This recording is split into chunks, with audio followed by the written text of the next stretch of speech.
Hey everyone, in this video, we're going to take a look at how we can create dynamic title and dynamic column header. So over here, we have a simple view that shows the result of the profit as of December 2019. And our objective here is to be able to create a dynamic title over here.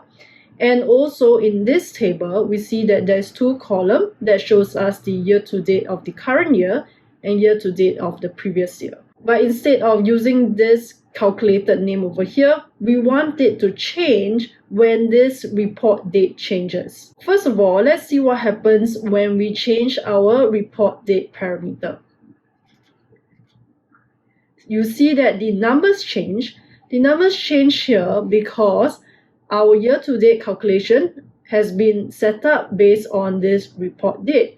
However, our title still remains the same, and we get this ugly description that is not very useful. So now let's go to our title over here. We can see that this is a text. So what we want to do is make use of this parameter that we have to update this title over here. So one way we can do is to just replace this with the parameter, which is the report date over here. Now let's take a look at the result. We will get the report date shown over here, but this is not the format that we want. So one way we can fix this is we can go on to the report date over here, and we do a default property, and we go to date format, and here we want to specify it as month dash year. So now let's go back to our dashboard view. Now you will see that this date has been formatted into the format which we want, which is the month and the year. So now we solve our first objective, which is to have a dynamic title. So this will change based on the date that I have selected. Maybe to be more precise, actually we do want the day. So what we're going to do is let's go back to the worksheet and let's change this date format again. So we actually do want the day dash month year. And let's take a look at the dashboard. So now we have our day, month, and year. Now to achieve our next objective of having a dynamic column header, we will need to make use of a separate worksheet that helps us to rebuild this. So there is no way we can just right click and change the column header. So what we're going to do now is create a new worksheet, and let's call this column header. And I want to create a calculation that helps me with it. So I'm going to call this previous year header, and this is going to be 1 year before the report date. So we're going to take the year of the report date, which is the parameter we are using to control all the dates in the dashboard view, and minus 1. And let's duplicate this again. We're going to have 1 for the current year.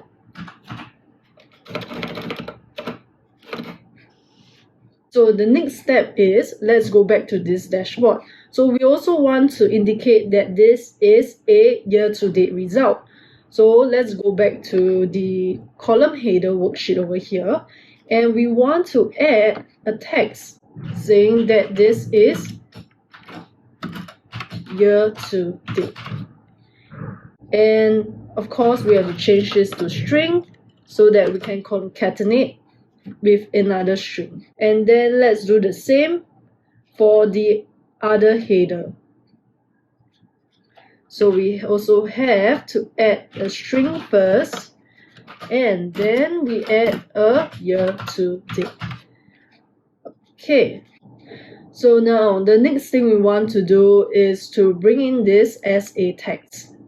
So you'll see that this has an ABC over here, and what I want to do is to hide this is to actually use this and fill it into the text.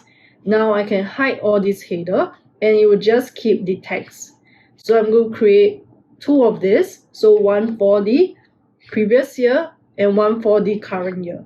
So the previous year, we'll replace this, and we have our previous year and then year to date. This does not really matter because it just helps us to have a placeholder to put in the text over here. So now let's go back to our dashboard view. So this step here requires a bit of manual effort.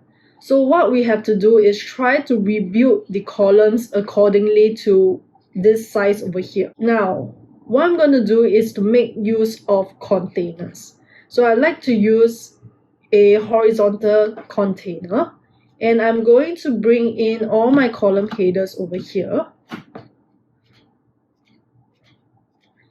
And then I'm going to remove all the padding so that I can format it nicely.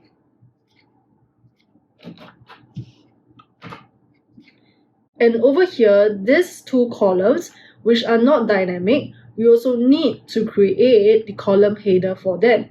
So I'm going to use text to do that. Region. And then we have category.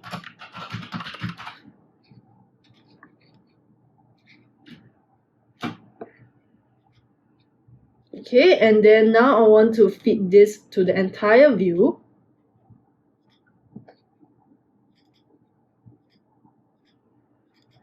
So the next step here is to combine these two objects together. So here is a very important tip to take note of when trying to adjust this sizing over here. So what we're going to do is to make use of another container called the vertical container. And now we're going to drop this container header we have created into here. So what you can do to select this entire container is to double click on an object and you will see your container highlighted in blue. Now you click on this and hold on to Shift to drop it into the vertical container here. So we double click to select the most outer container and we click on our object here, hold Shift and drag it into the vertical container over here. So you have to move it according to where the shaded area will show. So we want it on the bottom of this entire container here. So we'll drop it over here. Now let's double click again to select everything we have combined together and we will drag it back into our box over here. Okay, so now the next thing we want to do is to adjust all this column. So the trick about making sure that they always align is that in our container over here, we want this to fit to width. It depends on your use case, you could just use it to entire view. But if you want to keep the scrolling of the table, we can use fit to width. Okay, so now we can adjust all this manually.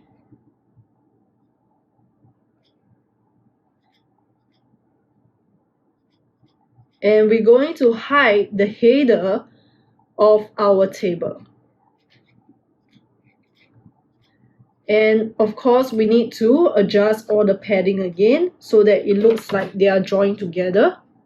So we're going to remove the padding of this as well. So to make this look a bit neater, I'm not going to play around with the format too much, but just to make this look a bit more consistent, I'm going to remove all the lines.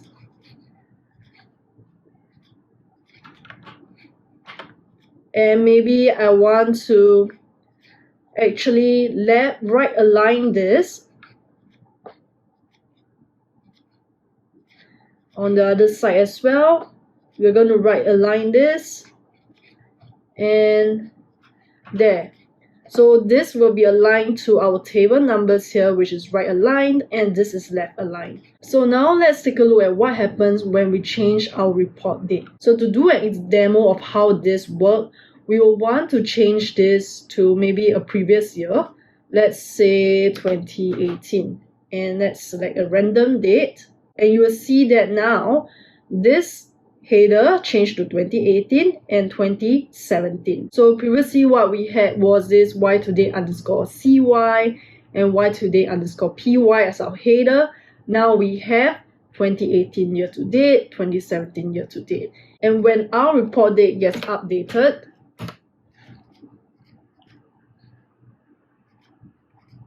you'll see that the column header get updated automatically as well. And our title also gets updated dynamically. And I also want to share a quick tip of, let's say we want to put the 2019 on top and year to date at the bottom of this column header. So what we need to do is to do a line break.